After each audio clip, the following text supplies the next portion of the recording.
Okay.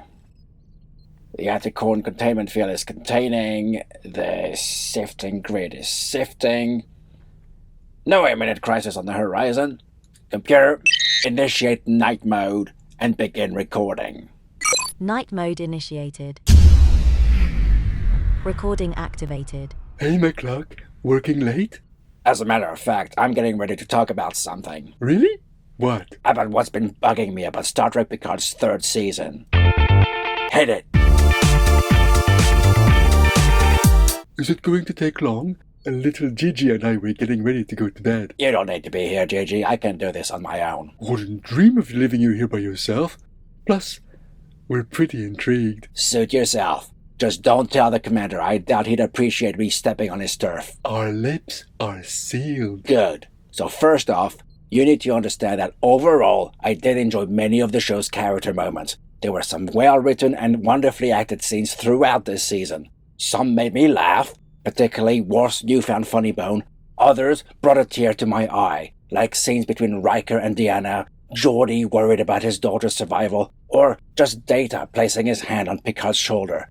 Amongst so many others, really beautiful moments. Scenes like these were the highlight of the show. So far so good. I also appreciated the slow reintroduction of the main TNG cast, as the season took its time to bring them all back together in a well-constructed way. McCluck, little Gigi wants to know if this is a loving critique of the show or a harsh criticism, because right now, he's confused. It's important for the audience to understand where I'm coming from, Gigi. Now, having said all that, there were elements that really bugged me, and I feel I need to highlight some of the worst offenders. So let's ease ourselves in gently and start with Dr. Beverly Crusher.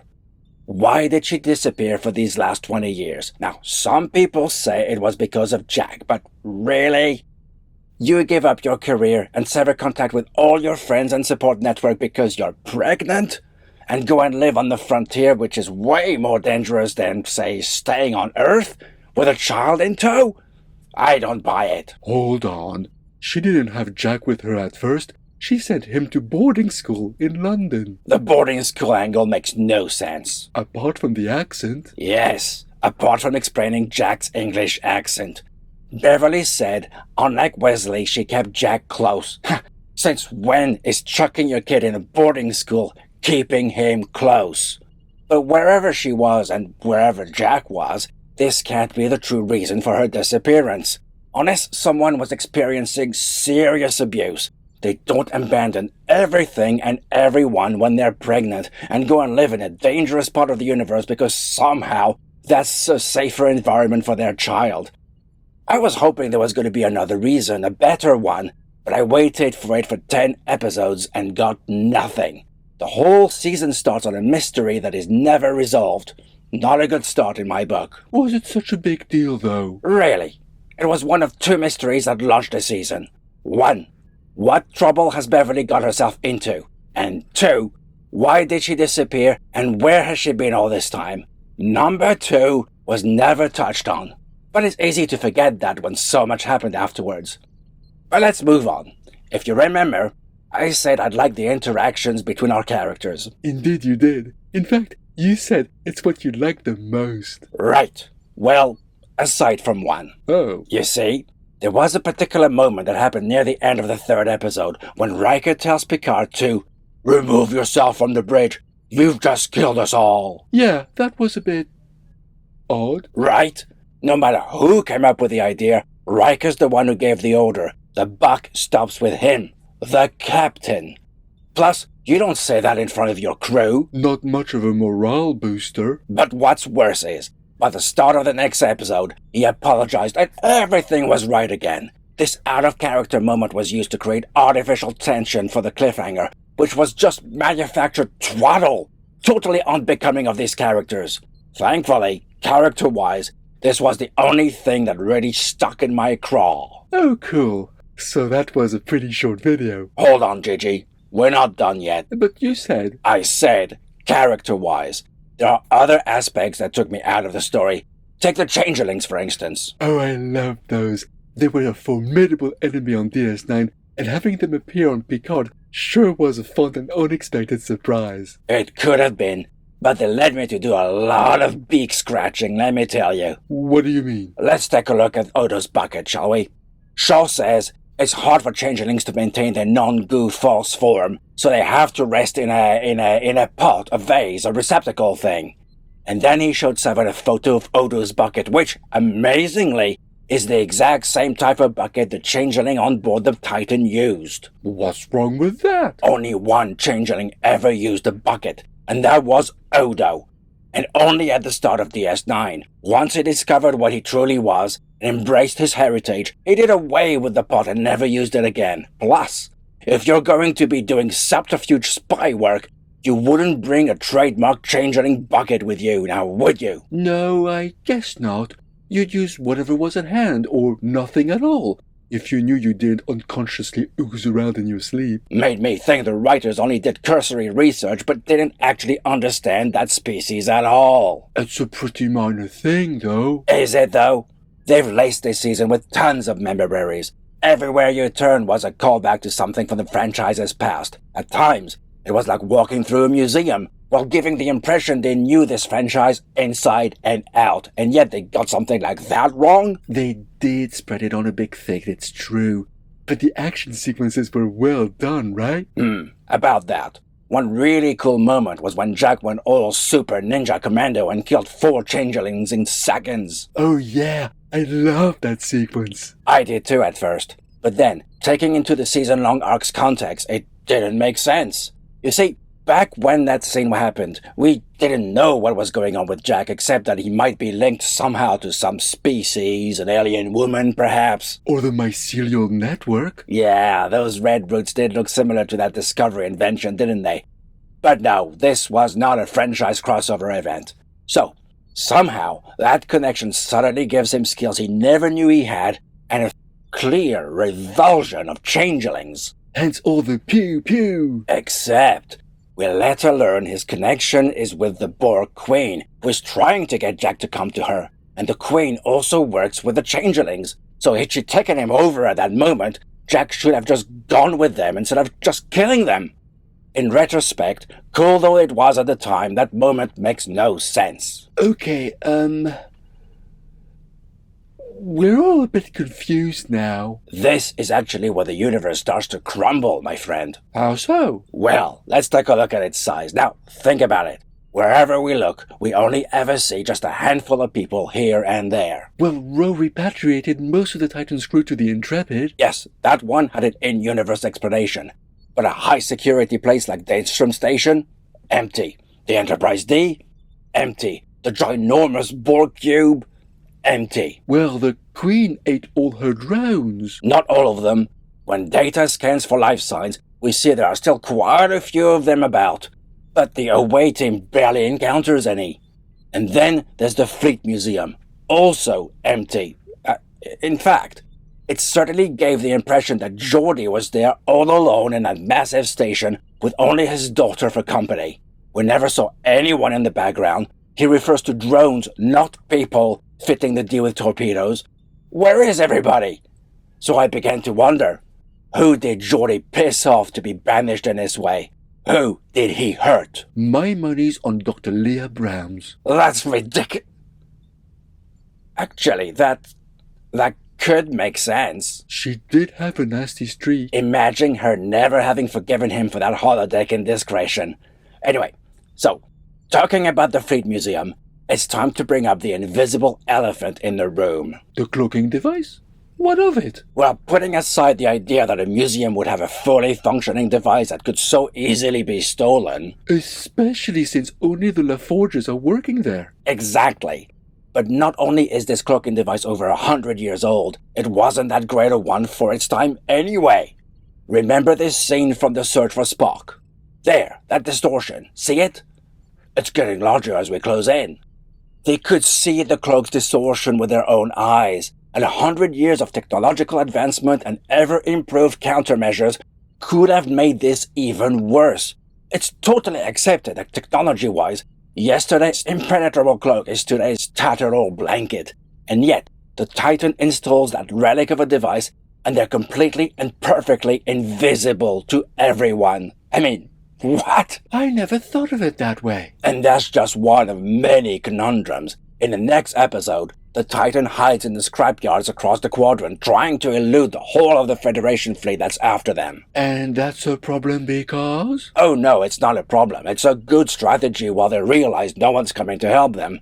So then they decide to bait the strike. But there's no explanation for how they set the trap. What do you mean? We're told the Titan is now in open space. It says so when the screen opens right there on the bottom. So they're not in the scrapyard anymore, yet apparently our crew had to fight with a Vulcan ship, and we see the remnants of that ship along with the Titan. Now, did that fight really happen? Or did they find that Vulcan ship in a scrapyard and towed it to another location to make it look that they had a fight? Or just conveniently happened to find a wreck out there in open space? What about the emergency message? Who broadcast it? How come it's only the Strike who answered the distress call and not any of the other ships looking for the Titan?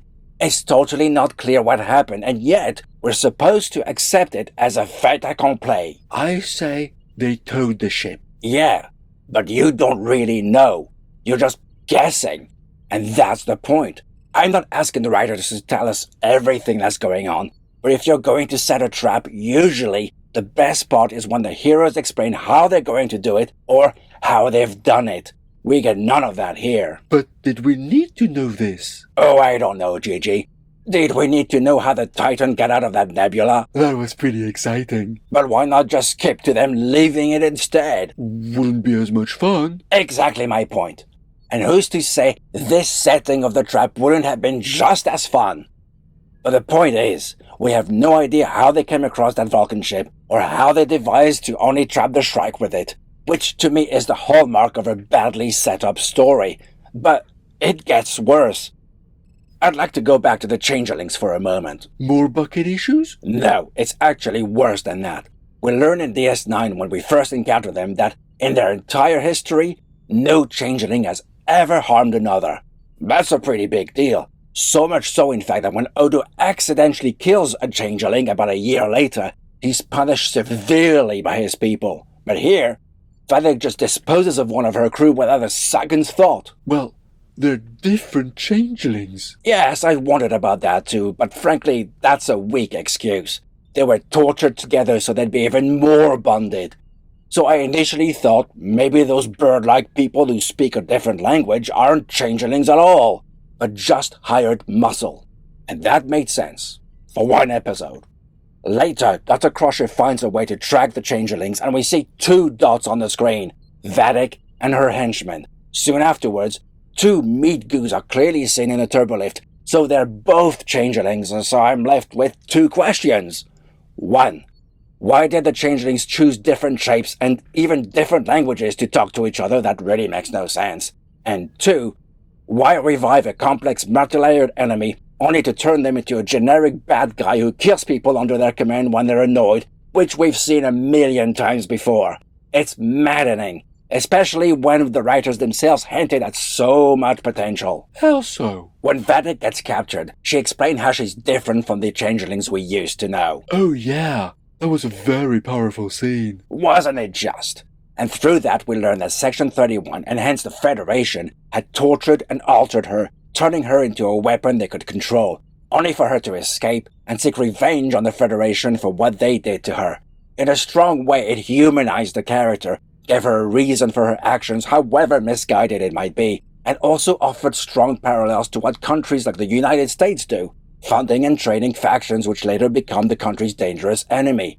There was so much they could have done with that, maybe even find a peaceful resolution to the situation through understanding and compassion. That would have been very Star Trekian. Exactly. Except no sooner had this been revealed than it was promptly forgotten, and Vadic returned to being a generic, one-dimensional, over-the-top villain. What a shame. They really squandered that scene. But we're not done with the changelings just yet. What canon-breaking thing did they do next? Actually, it's not what they did. It's what the director did to really mess up a scene and confuse the audience. Or, at least, confuse me. It's when Vadic was on her way to seize the bridge. Shaw tried to stop her, but she and one henchman made it to the turbolift. When the doors open, it's clear there are only two of them. Two blobs of meat goop reform into people, see? Yep, That's clear. Not really enough to take over the bridge, though. So what happens next? 5 henchmen come running out from the observation lounge, holding large energy weapons. How did they get there? Damn, I never noticed that. Maybe they beamed over? Nope. They made a point not to use the transporter. Okay, well, there's probably a turbolift in that room. That's what I thought at first, but in the next episode, Vadic sends the prisoners into that room without any guards to get them out of the way. Maybe they oozed through the ducts then. On their own, yes. Heck, with hand weapons at a stretch, but they're carrying large, bulky rifle-type weapons. No way would you be able to get through a duct's obvious tight corners with those. So, no. There's no way in or out of that room save for that door to the bridge. So the only conclusion I've got is Vadic's henchmen just popped into existence so the scene could happen the way it needed to happen. That's bad, Gigi.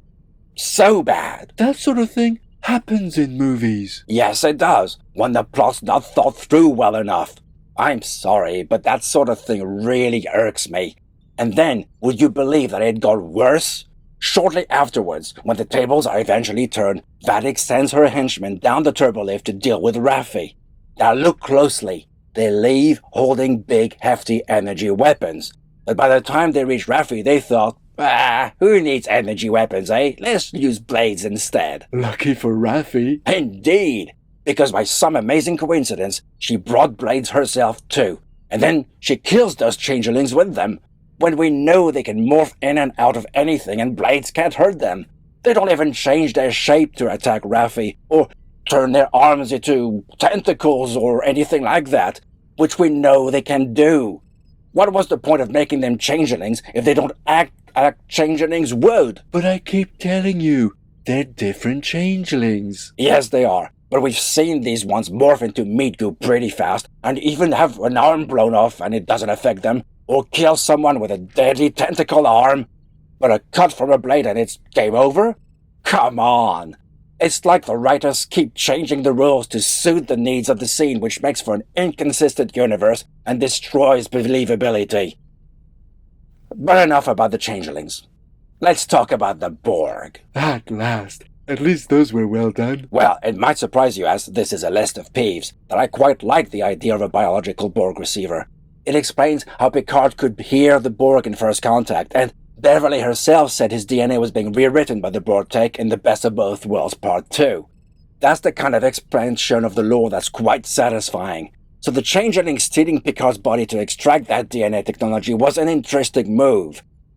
However, little Gigi's surprised your positivity lasted this long. It doesn't make sense when the changelings are working for the Borg. It's Borg tech. Why would the Borg need to steal their own technology? It's in every drone. In fact, that's even shown in the background of this scene in sickbay. See that? It says, typical Borg drone DNA modifications.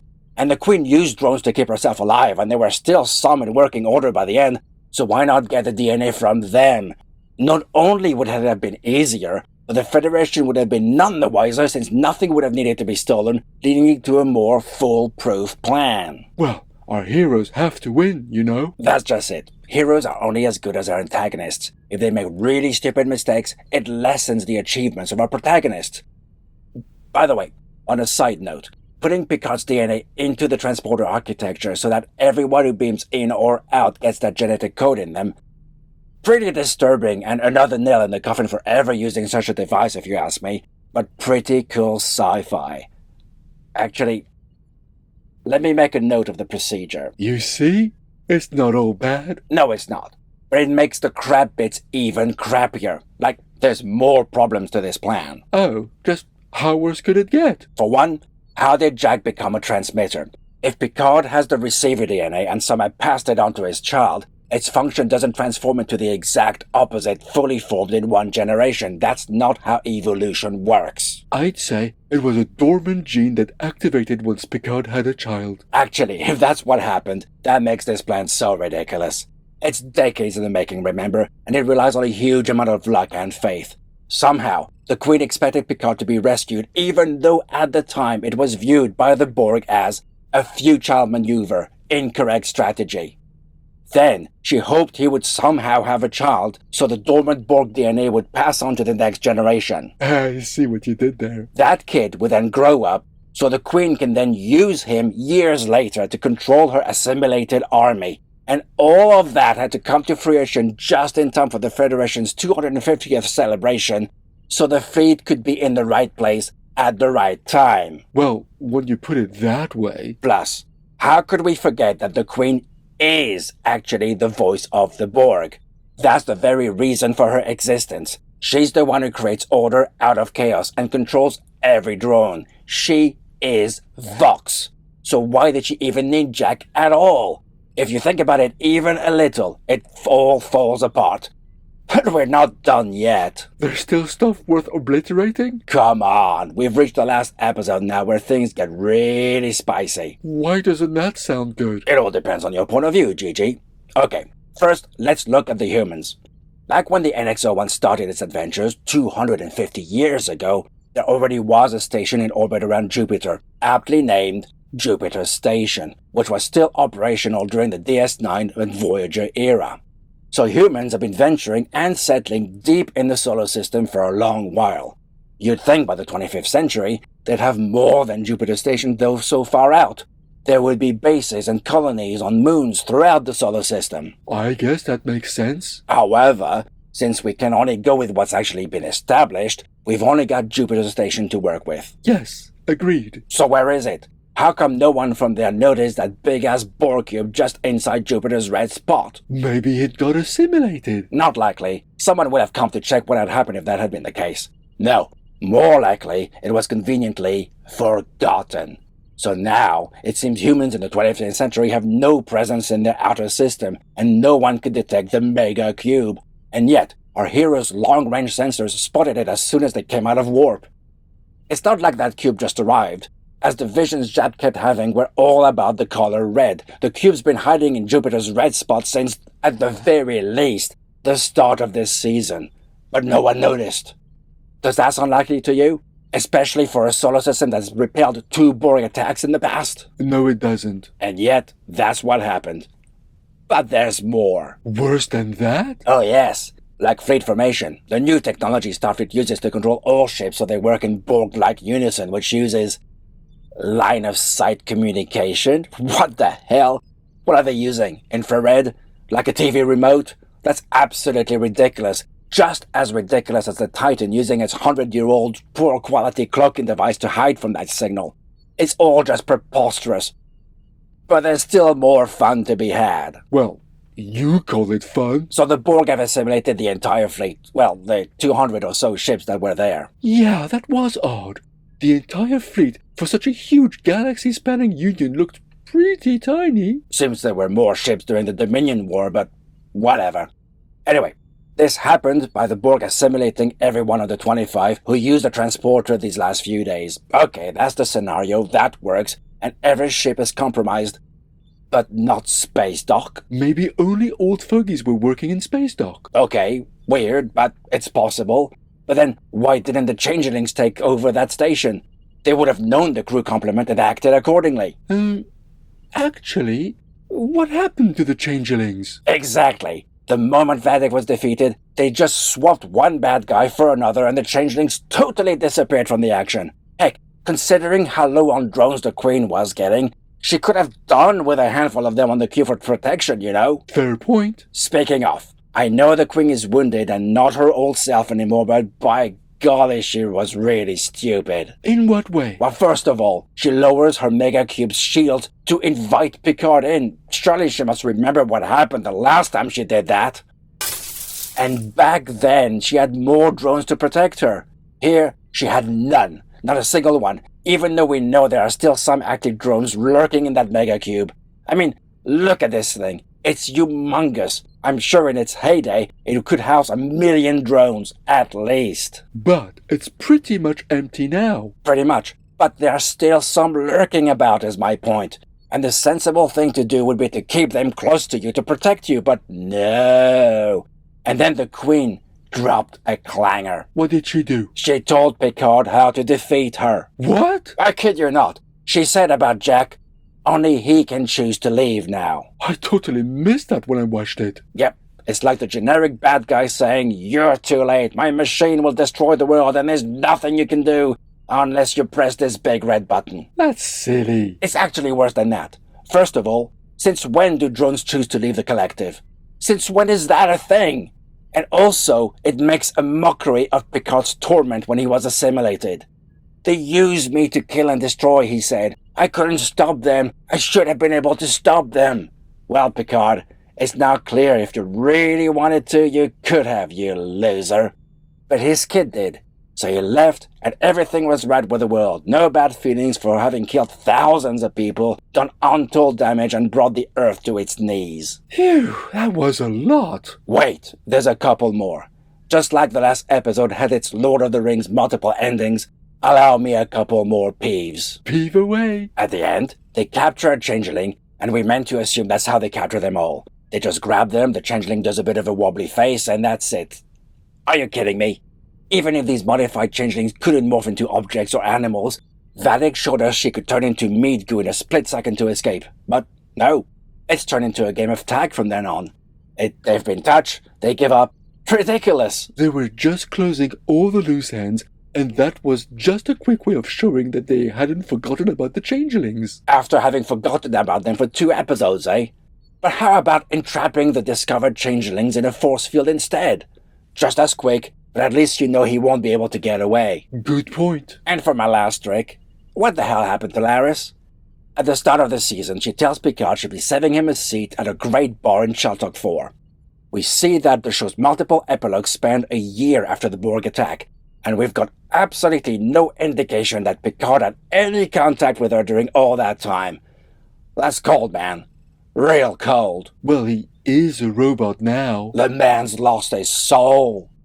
But there you have it. My biggest problems with Picard Season 3. So what do you think of my list? Feel free to express yourself in the comments, and I'll give you the response you deserve. Hey, McCluck. Burning the midnight oil? What do you know how it is, Commander? Gotta make sure everything is shipshape and Bristol fashion. Good man. Although I notice you're uploading a video, care to tell me what's going on? As the great Captain Shaw would say, no. Damn it, I hate it when it does that. Computer, lights. What the hell? McCluck, you're a dead man.